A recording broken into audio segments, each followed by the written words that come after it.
Dark matter is a hypothetical but हमारा universe का लगभग 85% भाग इसी डार्क मैटर से बना हुआ है। वैसे तो डार्क मैटर इलेक्ट्रोमैग्नेटिक फील्ड के साथ किसी भी प्रकार का इंटरेक्ट नहीं करता, जिसके कारण इसको अब पता लगाना और भी कठिन हो जाता है। लेकिन वैज्ञानिकों के अनुसार डार्क मैटर ग्रेविटी इफेक्ट से पहचाना जा सकता है। लेकिन प्रेजेंट्स की जितनी भी थ्योरी हैं, उनसे हम डार्क मैटर्स को समझा नहीं सकते थे। लेकिन ये तो था अब से पहले तक। लेकिन अब 12 अरब वर्ष पुराने डार्क मैटर को खोजा जा चुका है। जी हाँ, ये वही डार्क मैटर है जिसको काफी सालों से खोजा जा रहा था, लेकिन अब इसको खोजा जा चुका है। तो आज की इस वीडियो में डार्क मैटर पर डिटेल्स में बात करेंगे और JWST का क्या रोल होने वाला है डार्क मैटर की स्टडी पर। तो वीडियो को लास्ट तक जरूर देखना। जापान के नगोया यूनिवर्सिटी के रिसर्चर्स ने यूनिवर्स में 12 अरब वर्ष पुराने डार्क मैटर को खोज निकाला।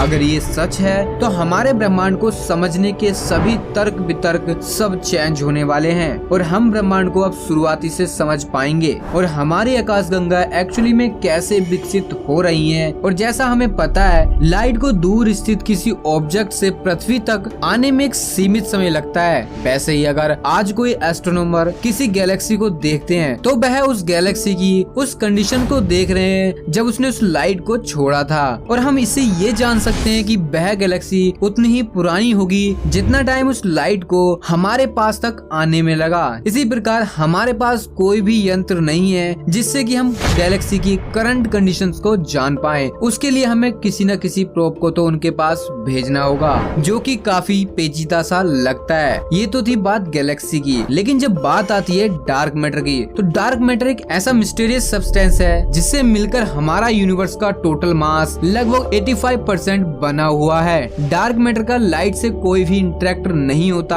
और ना ही stars, planets and protons and neutron से भी इसका कोई इंटरेक्शन नहीं होता है। अगर हमें डार्क मैटर को देखना है तो उसके लिए एस्ट्रोनॉमर्स को ग्रेविटी के कॉन्सेप्ट पर ज्यादा ध्यान देना होगा। आइंस्टाइन की थ्योरी ऑफ रिलेटिविटी के अनुसार अगर कोई स्पेस में जितना हैवी मासिव ऑब्जेक्ट होगा, उसके कारण स्पेस टाइम में उतना ही बड़ा कर्व आएगा। वैसे ही गैलेक्सी जितनी बड़ी और हैवी मासिव होगी, उतना स्पेस टाइम में कर्व आ जाएगा और इस तरह से किसी गैलेक्सी के पीछे सोर्स ऑफ लाइट घुमावदार हो जाएगा, जिसके कारण लाइट अपना मार्ग बदल देगी और इस घटना को हम कहते हैं ग्रेविटेशनल लेंसिंग। और इस तरह से हम किसी गैलेक्सी के चारों ओर डार्क मैटर डिस्ट्रीब्यूशन पर स्टडी कर पाएंगे और एस्ट्रोनॉमर्स देख सकते हैं कि उस गैलेक्सी के पीछे का सोर्स ऑफ लाइट कैसे चेंज हो रहा है। एक लेंस गैलेक्सी में जितने अधिक डार्क मैटर होंगे, उसका डिस्टोर्शन ऑफ लाइट उतना ही अधिक होगा। लेकिन इस टेक्निक की कुछ सीमाएं हैं, जैसे सबसे प्रारंभिक और सबसे दूर की गैलेक्सी हमें बहुत ही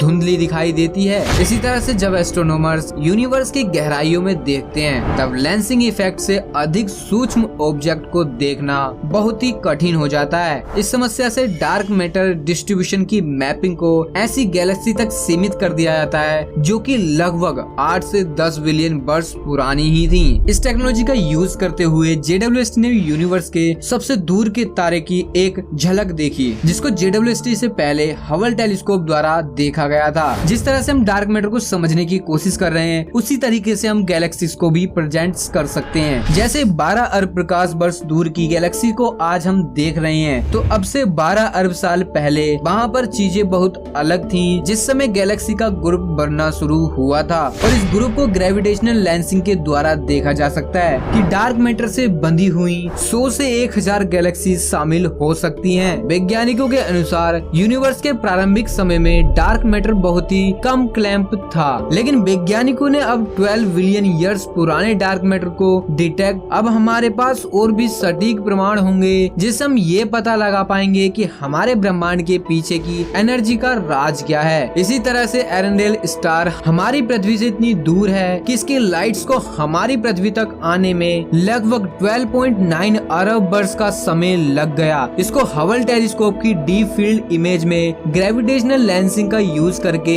निकाला गया था। ये स्टार इतना मंद है कि JWST को कैप्चर करने में भी काफी चुनौतीपूर्ण वाला काम होगा। एस्ट्रोनॉमर सब बेहद ही उत्साहित हैं सबसे दूर स्थित स्टार को कैप्चर करने के लिए, ताकि हम JWST और हबल टेलीस्कोप की इमेज को कंपेयर करके कुछ निर्णायक अंतर पर पहुंच पाए। ग्रेविटेशनल लेंसिंग को एक लाइन में समझें तो एस्ट्रोनॉमर्स को नेचुरल सोर्स है कि हम इस यूनिवर्स में दूर से दूर स्थित सभी वस्तुओं को एक स्पष्ट रूप से देख पाएं। इस इफेक्ट का सबसे ज्यादा फायदा उठाते हैं अत्यधिक मासिव पिंड जैसे आकाशगंगा ग्रुप या फिर सुपर मासिव ब्लैक होल, जो अपने पीछे किसी पिंड से आने वाले लाइट को मोड़ देते हैं। जब ऐसे पिंड से लाइट गुजरती है तो वह ऐसा व्यवहार करती है जैसे मानो किसी दूरबीन के लेंस से उसको गुजारा जा रहा हो। और इसी ग्रेविटेशनल लेंसिंग टेक्निक का यूज हबल और JWST जैसी दूरबीनों में अंतरिक्ष में अपनी पहुंच बढ़ाने के लिए किया जाता है। बेसिकली JWST को फर्स्ट गैलेक्सी को देखने के लिए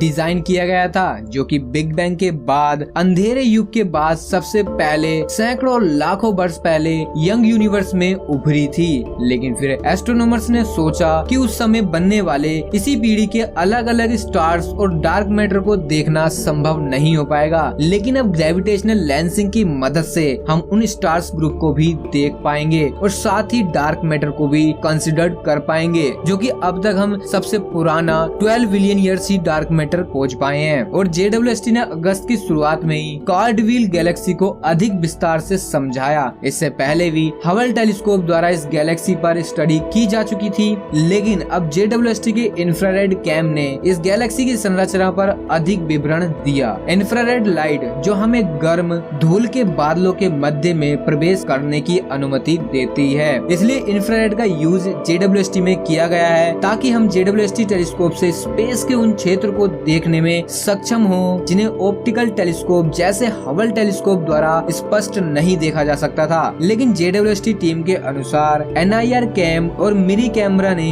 कार्डव्हील गैलेक्सी के आउटर रिंग में स्टार बनने वाले क्षेत्र के अंदर ये अलग अलग स्टार्स के साथ इस गैलेक्सी के सेंटर में एक सुपर मासिव ब्लैक होल के चारों ओर यंगेस्ट स्टार्स ऑफ ग्रुप का खुलासा किया, जो कि हमारी पृथ्वी से लगभग 500 मिलियन लाइट ईयर्स दूर है। कार्डव्हील एक रेयर टाइप ऑफ गैलेक्सी है जिसे एस्ट्रोनॉमर्स रिंग गैलेक्सी भी कहते हैं। कुछ वैज्ञानिकों को तो ऐसा मानना है कि कार्डव्हील गैलेक्सी अब से बहुत समय पहले एक स्पाइरल गैलेक्सी थी लाइक मिल्की वे, लेकिन अब से लगभग 700 से 800 मिलियन लाइट ईयर्स पहले यह एक अन्य छोटी गैलेक्सी से टकरा गई, जिसके कारण इसने अपना आकार और संरचना चेंज कर ली, जिसे एस्ट्रोनॉमर्स आज भी देख सकते हैं किसी टेलीस्कोप के जरिए कि कैसे ये अपनी रिंग संरचना को बदलती है। लेकिन अभी भी ये मिस्ट्री है कि कार्डव्हील गैलेक्सी के और पास क्या डार्क मैटर भी मौजूद हो सकता है। इसलिए JWST अब ओल्ड से ओल्ड गैलेक्सी को स्टडी कर रहा है, जिससे हम डार्क मैटर और डार्क एनर्जी जैसे कॉन्सेप्ट को क्लियर कर पाएं। साथ ही कार्डव्हील गैलेक्सी जैसी गैलेक्सियों पर भी अपनी अलग संक्षिप्त विवरण दे सके। आपको क्या लगता है कि क्या कभी हम इस यूनिवर्स को पूरी तरह से समझ पाएंगे या फिर नहीं? कमेंट सेक्शन में अपनी राय जरूर दें और वीडियो पसंद आई हो तो वीडियो को लाइक करें, कमेंट करें एंड शेयर करना ना भूलें। साथ ही चैनल पर नए हो तो चैनल को सब्सक्राइब कर बेल आइकन को प्रेस जरूर कर दें ताकि आने वाली न्यू वीडियो की नोटिफिकेशन आपको सबसे पहले मिल सके। तो चलिए मिलते हैं न्यू वीडियो में न्यू टॉपिक के साथ। तो जब तक के लिए be alert, be happy, be curious.